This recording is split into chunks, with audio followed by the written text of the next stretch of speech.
ನಮಸ್ತೆ and welcome back to part 2 series of Tirupati vlog. ಹೋದ ವಿಡಿಯೋದಲ್ಲೇ ಹೇಳಿದಾಗೆ ಫ್ಲೈಟ್ ಡಿಲೇ ಇತ್ತು. ಸೊ 1 ಗಂಟೆ ಆದ್ಮೇಲೆ ಬಂತು. ಕ್ಯಾನ್ಸಲ್ ಆಗೋ ಫ್ಲೈಟ್ ಫೈನಲಿ ಬಂತು ಅಂತ ಖುಷಿ ಆಯ್ತು. ಸೊ ನಾನಿಲ್ಲ 5-6 ಸಲ ಶಿವಮೊಗ್ಗ ಏರ್ಪೋರ್ಟ್ ಇಂದಾನೆ ತಿರುಪತಿ ಬ್ಯಾಂಗ್ಳೂರ್ ಹೋಗ್ತಾ ಇದ್ದೆ. ಸೊ ನನಗಂತೂ ಎಲ್ಲ ಸಲನೂ ಫ್ಲೈಟ್ ಅರ್ಧ ಗಂಟೆ ಡಿಲೇ ಆಗ್ತಿತ್ತು. ಈ ಸಲ ಅಂತೂ 1 ಗಂಟೆ ಡಿಲೇ ಆಗ್ಬಿಡ್ತು. ಸೊ ಬೇರೆ ಪ್ಯಾಸೆಂಜರ್ಸ್ ಕೂಡ ಹೇಳ್ತಾ ಇದ್ರು ಇದು ಇಲ್ಲಿ ಯೂಶುವಲ್ ಆಗಿ ಆಗ್ತಾ ಇರತ್ತೆ ಅಂತ, ಏನೋ ರನ್ವೇ ವಿಸಿಬಿಲಿಟಿ ಕಡಿಮೆ ಇರೋದ್ರಿಂದ.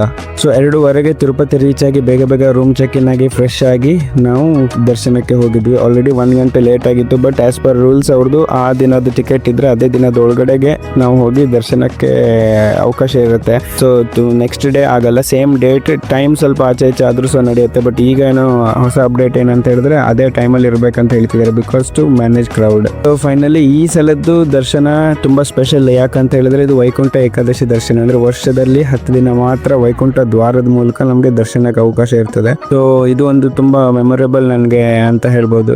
ಅದಾದ್ಮೇಲೆ ಹೊರಗಡೆ ಇವರು ಫ್ಲವರ್ ಡೆಕೋರೇಷನ್ ಇಂದ ವೈಕುಂಠ ದ್ವಾರ ಹೇಗಿರುತ್ತೆ ಅಂತ ಒಂದು ರೆಪ್ಲಿಕಾ ಮಾಡಿದ್ದಾರೆ. ಬಟ್ ತುಂಬಾ ಚೆನ್ನಾಗಿತ್ತು. ಸೊ ಈ ಸಲದ್ದು ದರ್ಶನ ತುಂಬಾ ಮನಸ್ಸಿಗೆ ಸಮಾಧಾನ. ಯಾಕಂತ ಹೇಳಿದ್ರೆ ಹೊಸ ವರ್ಷದ್ದು ಫಸ್ಟ್ ದರ್ಶನ, ಅದು ವೈಕುಂಠ ದ್ವಾರ ದರ್ಶನ. ನಾನು ಫಸ್ಟ್ ಟೈಮ್ ಹೋಗ್ತಿರೋದು. 10-15 ಸಲ ತಿರುಪತಿಗೆ ಹೋಗಿದ್ರು ಕೂಡ ವೈಕುಂಠ ದ್ವಾರ ದರ್ಶನ ಇದೇ ಫಸ್ಟ್.